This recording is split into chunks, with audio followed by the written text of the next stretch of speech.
Para comenzar, Platón plantea que la persona es un sujeto de derecho en un Estado, por eso es ciudadano, y es la escuela la que debe crear estos ciudadanos. La educación en sí mismo es un hecho político, ya que sin esta no hay persona ni Estado. Es decisiva para la sociedad. Respecto a esto, pero también con la naturaleza humana, se lo veía desde una perspectiva en la que el hombre siempre era el superior, pero se planteó que la mujer debería recibir la misma educación que los hombres.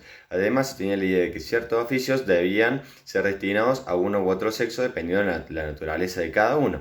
Pero Platón se repreguntó esto y llegó a la conclusión de que si no hay más diferencia entre la que el hombre engendra y la mujer pare, no debería haber distinción alguna con respecto a los trabajos, sino que se debían destinar ciertas aptitudes a ciertos oficios. Concluyo en que este sistema no solo es posible, sino que además es ventajoso para el Estado. Mientras que Arendt, aunque sí está de acuerdo con Platón en algunos aspectos, como por ejemplo la importancia de la vida en sociedad, se muestra escéptica con respecto a la definición de la naturaleza humana, ya que piensa que si tenemos naturaleza o esencia, solo un Dios podría conocerla y definirla. El primer requisito sería que hablara sobre un quién como si fuera un qué. Ahí es donde entra la pregunta ¿y quiénes somos? Es debido a todo esto que siempre los intentos por definir a la naturaleza humana terminan casi inevitablemente en la creación de una deidad. Pero sí habla de condiciones humanas como la mundanidad, la natalidad, mortalidad, pluralidad, el vivir atado a la tierra o el lenguaje, y de tres actividades, la labor, el trabajo y la acción, que son muy importantes para entender la experiencia humana. Además de que estas condiciones no corresponden a una naturaleza humana fija, sino que se modifican con el tiempo y las circunstancias. Además de que los hombres somos seres condicionados, ya que todas las cosas con las que entramos en contacto se transforman inmediatamente en condiciones de nuestra existencia. En el punto 2 vamos a hablar sobre algunas actividades de que habla Hannah Arendt. Obviamente tomando estas actividades para reflexionarlo con el texto platónico. Bueno, de estas actividades todas incluyen en la vida activa. Tenemos por primero el labor, que es aquel todo proceso biológico del ser humano. Luego tenemos el trabajo, que es aquel que hace que el mundo de las cosas sea artificial. La condición humana de este proceso es la mundanidad. Luego tenemos, por último, la acción, que es aquello que tiene que ver con la pluralidad y la natalidad. Podemos ver la acción en el texto platónico cuando Hannah Arendt dice que la acción es una ruptura de la conducta, o sea, el status quo.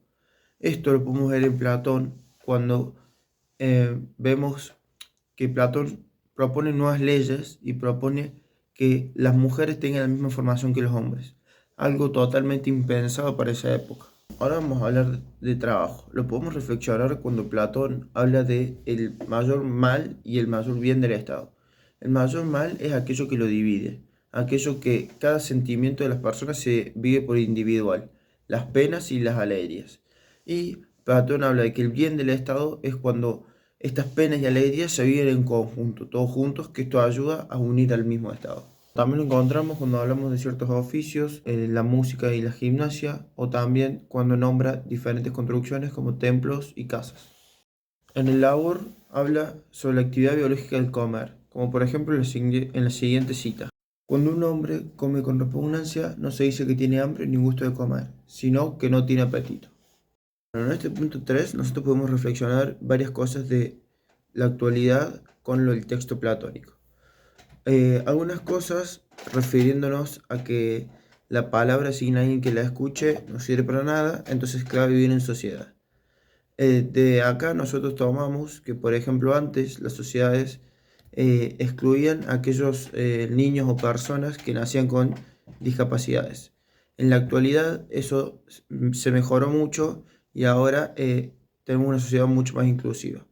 También, algo impensado para esa época, las mujeres no recibían la misma educación que los hombres. En cuanto a ahora sí se hace y creemos que es mucho mejor para la sociedad y para la importancia de la educación más que nada, ya que te forma como ciudadano. Con respecto al control de la natalidad, Platón pensaba que se debía mantener una misma cantidad de ciudadanos. Esto se puede relacionar hoy en día con el problema de la sobrepoblación, ya que actualmente la población mundial es 3 veces mayor que a mediados del siglo XX. Y esto de seguir así pone en riesgo nuestro planeta, ya que pone presión sobre los recursos naturales, la infraestructura y el medio ambiente, además de que la distribución de recursos sería desigual, si es que ya no lo es, y que esto generaría más conflictos. También Arendt plantea que una de las condiciones humanas es la mortalidad, esto es algo que con el paso del tiempo se ha intentado evitar o estirar, ya que los humanos buscamos la forma de cada vez de vivir más o formas artificiales para retrasar el hecho hasta hoy en día inevitable de la muerte. Tanto Arendt como Platón ofrecen puntos de vista muy enriquecedores sobre la sociedad y cómo es o debería ser el comportamiento de las personas en esta, coincidiendo en algunos puntos y en tantos otros no, como hemos visto a lo largo de todo el trabajo.